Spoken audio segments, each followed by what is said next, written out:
Lobby Tools, legislative news and information systems, on the web at lobbytools.com.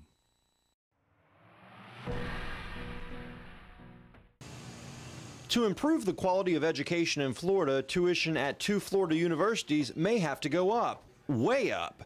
The Blue Ribbon Task Force on Higher Education Reform is drafting a plan to give UF and FSU control over tuition increases. This is promising. FSU President Dr. Eric Barron says having more control over tuition will help the school attract top professors and researchers. I think it's not a matter of tuition, it's a matter of do you have the appropriate amount of revenues that support students. Barron made the same argument last year, but it wasn't enough to win over the governor. The bill was just a signature away from becoming law last year, but Governor Rick Scott vetoed it.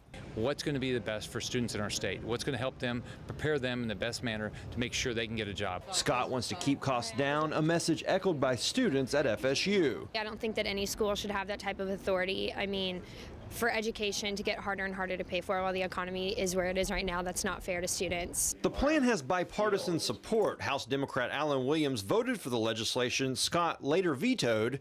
Williams says lifting the tuition cap is good as long as students see an increase in financial aid and scholarships. We need to make sure that we increase the number of scholarships given to some of those need-based students to make sure that we are providing access. The recommendations are still being drafted by the Blue Ribbon Task Force. They'll be ready for a vote next Tuesday. In Tallahassee, I'm Whitney Ray reporting.